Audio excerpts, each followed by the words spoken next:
Let me start off by saying that what I'm about to type is something I've carried with me for the past 24 years.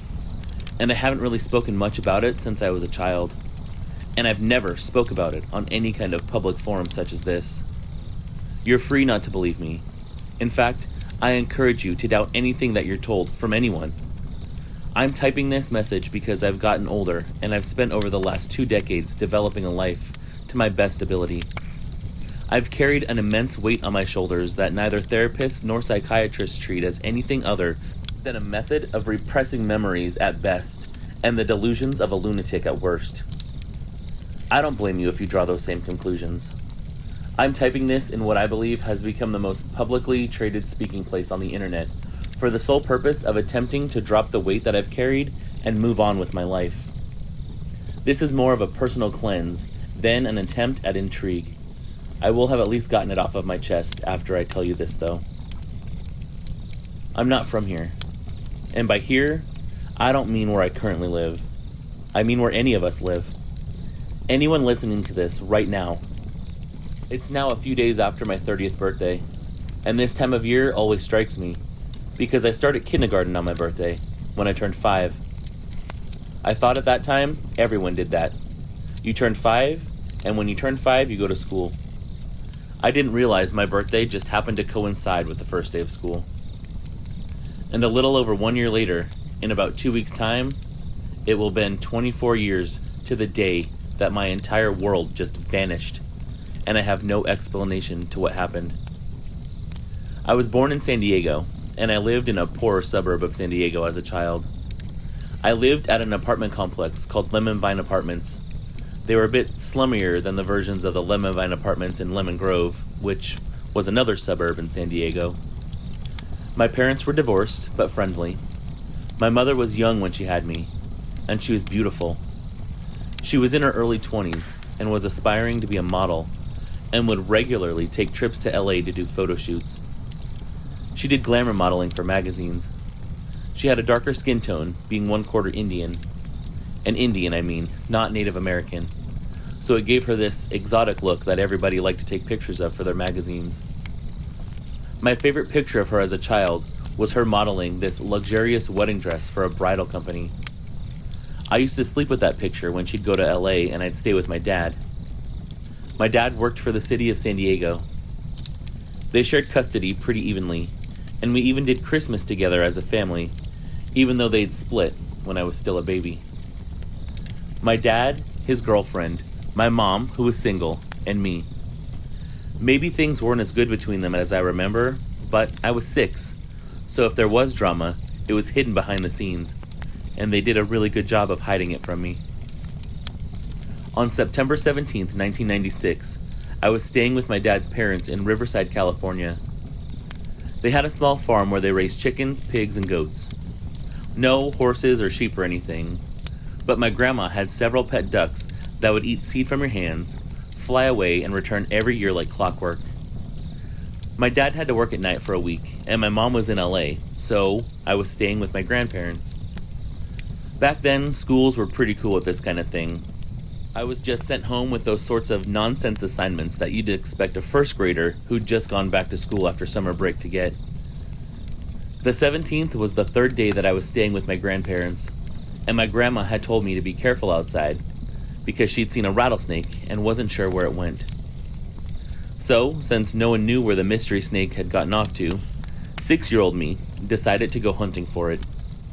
In hindsight, letting a 6-year-old go around a farm with a rattlesnake was probably not in the Parenting 101 handbook. But it was the 90s, and I guess they didn't actually expect me to find it. There were woods on the property, but I wasn't allowed to go in there, so they probably figured that's where the snake had gotten off to. I spent all day outside playing jungle exploration on the farm, trying to track down this rattlesnake, and much to my excitement, when I decided to open the well house, there the snake was, curled up and rattling away. I immediately slammed the door shut and ran to my grandparents' house to tell them that I'd found it. Now, this might be my 6-year-old memory exaggerating, but I'm pretty sure that snake was at least 900 feet long, give or take a couple inches.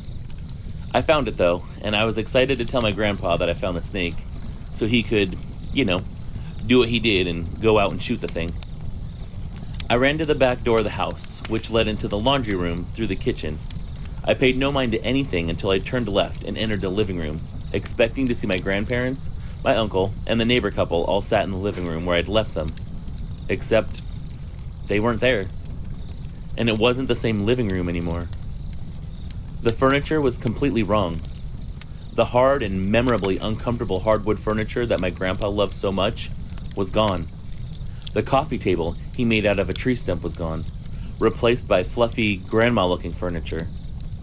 A 3-person sofa with a floral design on it. The TV was in the wrong place, and newer than my grandparents' old sit-around-the-cabinet TV. The hardwood paneling on the walls were gone, or at least covered by blue wallpaper. The hardwood floor was a shaggy off-white carpet. The pictures of my dad, my uncle, me, and my grandparents were gone from the walls, replaced by paintings and pictures of people that I didn't recognize. As confused as I was by this, I was more confused by everybody missing. In my 6-year-old brain, I'd accepted that maybe they have completely rearranged the house while I'd spent the day looking for a snake, but I didn't believe at all that they would all just leave me alone. And I didn't see anyone leave. I didn't see the cars go down the road, so I walked to the front door, which was attached to the living room, and thought maybe they'd gone to the chickens or pigs. Both should have been visible from the front door, but even the chicken coop was gone, and the pig pen had lost its fencing, and there were no pigs to be found. At this point, I was beyond confused, and I was starting to get very scared. I didn't want to be alone. I didn't see anybody. Even though they lived on a small farm, the neighbors that had been visiting lived just across the dirt road, so I ran down to our dirt driveway and across the road to their house, assuming that must be where everybody went. I remember getting more and more scared as I ran to their house, and I remember starting to cry when their house was the wrong color. It wasn't that faded yellow house that it used to be. It wasn't even the right house anymore. Nevertheless, though, I banged on the door. I remember that at this point I was crying quite profusely because I didn't understand what was happening, and I kept wiping my face, which covered it in dirt after having been digging around under stumps and logs for snakes all day. When the door opened and a woman in her late 40s to early 50s answered, I'd never seen her before, so I just started bawling uncontrollably. Everything after this point is largely a blur because nothing was right. I knew where I lived. I knew where I went to school.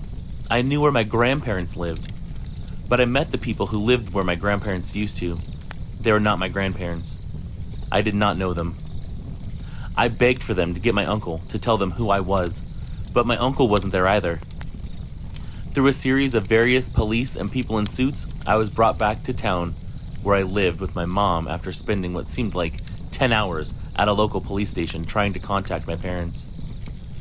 I had my home phone number memorized, but I told them that my dad might be asleep. When they called that number, the person on the other end had no idea who I was, or what they were talking about. I was asked to give the police officers my address. I sat in the local police station while the police in my hometown went to my address. When they finally arrived back at the station, they informed me that the name of the apartment building was incorrect. Lemon Vine Apartments didn't exist, and the address I gave them was to an apartment complex called Merritt Manor. The apartment number I gave them was unoccupied. I believe at this point they were operating under the assumption that I'd given them the wrong information. The wrong apartment number, the wrong name of the apartment, and that I did in fact live there. But I just didn't know which apartment I lived in. When I was finally brought back to my hometown after changing hands a couple more times between police, I was asked to give the police officers my address again, and I was driven to where I lived. That was it. That was my apartment complex. But, like everything else, it looked wrong. It was painted a different color, and the sign that used to have a large image of a lemon reading Lemon Vine now read Merritt Manor.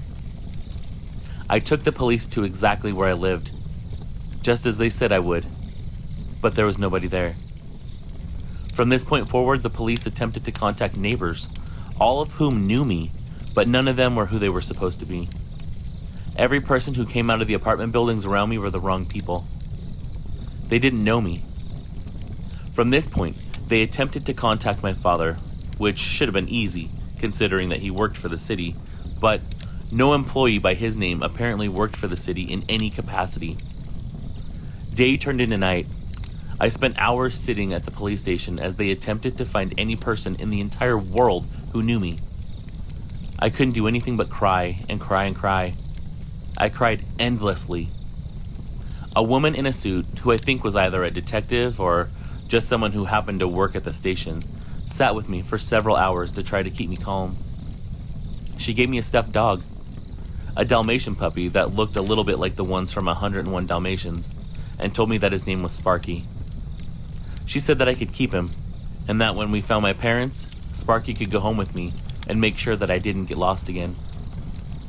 She said he was a good dog and that he'd protect me if I took care of him. During this time, they attempted to contact my school. When I told them I went to Shawnee Elementary, it was easy to find. It was really close to where I lived, but a school by no such name existed. My school was now called something like Anza Elementary.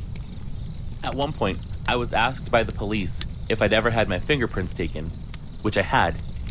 In kindergarten, my entire class had our fingerprints taken by police at a school gym for basically this exact reason. But unsurprisingly, this didn't help at all. They couldn't find my parents, my grandparents, my neighbors, my apartment, and now they couldn't even find me. There was no record that I existed. I was too young to remember my social security number, but I severely doubt now that it wouldn't have mattered at the time anyway. They asked my birthday and any relevant information that could help them figure out who I was and where I belonged, but nothing I told them turned up any information about me. At some point, I was taken to the ER as the police suspected I may have had some kind of head injury or something, but after being looked over by a doctor, they found nothing wrong with me, and I was sent back to the police station. I ended up staying with someone that night. I'm not entirely sure who it was. Someone from child services, I imagine. I couldn't stop crying long enough to really focus on what was happening after this point. I cried myself to sleep several times in the police station, and cried myself to sleep again that night at that house, despite the woman who I was staying with trying everything in her power to calm me down and cheer me up. I clung to Sparky so hard I'm surprised I never popped his head off. I didn't have my picture of my mom. I didn't know what was going on, and no one could find out where I belonged. This didn't make sense to me. I was only 6 and just barely. I lived where I lived and my parents were my parents. My school is my school. They all disappeared in one day. In between fits of crying and waking up where I begged to go home, I begged the lady that I was staying with to try and call my dad again. I just kept begging to go home. I just wanted to see my dad again. Over the next few days, I was interrogated and questioned by different people at different times, at different places, all hours of the day. Police, investigators, people from departments I still don't know, child psychologists. It seemed like everyone under the sun was asking me questions. I was back and forth between the police station and the house that I was staying at, until eventually, someone told me that they thought they'd located my parents and they were coming to get me. Finally, I was going home. Finally, this was over. Finally, I could get away from all these strange people asking me the same question over and over and just be with my dad. When the couple showed up at the police station, my heart fell into my feet. They weren't my parents. They'd had a son go missing around the same time, and I fit the description pretty closely.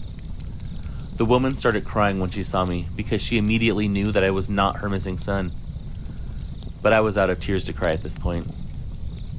Eventually, I was collected by child services, and I was taken to a foster family where I stayed for a few months. The police launched a campaign asking for someone to come forward with any information about me. They took my picture at the police station for the newspapers to put in the news. I never let go of Sparky for a second. They didn't want me to hold him in the photo because I didn't have him when I arrived, but I needed him. And I would throw an immense tantrum when somebody tried to take him away from me. They even had me put back on the clothes that I was wearing when they found me, just so I'd look the same in the picture. In those months I spent at the foster home, parents of missing children would come to the house to see if I was their child. I didn't realize this was what was happening until I was older and looking back on it. They didn't just pull me out and say, "Hey, is this your kid?" They were a bit more subtle about it. The parents would come to meet me, and upon realizing I was not their missing child, they'd often leave in tears. Looking back at all these families that came to see me in desperation that they were going to have their child back, I just feel so horrible for them. It's a feeling I can't really explain, like a type of guilt or something. Like I wish I had been their child so they could have them back and know they were safe. Most of these people probably never saw their children again, but I imagine that all of them were reunited, even though I know it isn't likely. This guilt is one of the things that kept me in therapy as an adult, but like I said, no therapist has ever bought my story or believed what I said. The most common belief suggested to me has always been that I was abandoned as a child, or I lived in some abusive home, and I was dumped on the side of a dirt road in the middle of farmland. They think I repressed all the negative memories that I had of my past, that I built up all these good memories just to cope with what I'd been through. I didn't stay at that foster home permanently. Eventually, while my case wasn't officially closed, I did need to start going to school again, but I needed identification. I was issued a birth certificate for the date that I told them was my birth year, but they put the day and month listed as September 17th, the day that I was quote-unquote found. I never understood why they didn't just use the day and month of my actual birth, but I imagine it was because they didn't think I actually knew what my birthday was. My name was unchanged. I started going back to school sporadically. One of the child psychologists that was seeing me recommended I not be placed back into a full curriculum immediately, and suspected that I was suffering from some sort of PTSD. I was put into these special classes and was only made to go to school twice a week initially. Eventually, though, I started going full-time and changed foster homes a few more times. I really can't say how much time passed before it happened, but eventually I was placed up for adoption. I was never actually told I was up for adoption, so I'm not sure how soon after I was found that this was, but eventually, people started coming to see me. But these people weren't looking for a missing child. They were looking to adopt one. But I definitely did not present myself as a good candidate. I had a story no one believed or could even verify. I insisted my parents would eventually find me, and rarely had a day that I wasn't crying until my eyes burned. This story doesn't have a happy ending. I never saw my parents, my family, my friends, anybody ever again. I was a ward of the state until I turned 18, and went nowhere from there. My teens were filled with delinquency, and I did a brief stint in a place similar to Juvenile Hall in San Diego. I never went to college, and I never really started getting my life together until I was around 24. I haven't talked publicly about this before until now. At least not since I was a child, speaking to everyone who was trying to figure out where the hell it was that I came from. I still have Sparky. He's old and worn out now, still in one piece, but now he's a darker shade of gray through all the years of getting dirty. He sits on my dresser and is there, just like he's always been, as long as I've been here. While I haven't publicly brought this up or spoken about it in any large-scale fashion, I've told the story to people who wanted to listen, and I've gotten one question, understandably, repeatedly, every single time, including from my own shrink. So before you ask it, I'll try and answer it as best as I can. That question is what things are different in the place you came from compared to where you are now. But the answer is I'm not really sure. I was only 6 years old. Apart from my life that I knew with my mom and my dad and my grandparents and that farm, I didn't really know many other details. I was asked about countries, states, laws, planets, languages, you name it. Any proof that something was different where I came from. The continents could have been completely different for all I know. I wasn't particularly bright at that time. I mean, I was hunting for rattlesnakes, for God's sakes. And I also thought California was a country. I can say, though, that the President of the United States was not Bill Clinton. I can't remember exactly what his name was, but we learned it in kindergarten. I believe his name was Robert something, and I really want to say Robert Wilmer, but don't quote me on that. I doubt I'll ever get answers for what happened that day. It's been so long since I came over to here. Never once have I had any type of closure.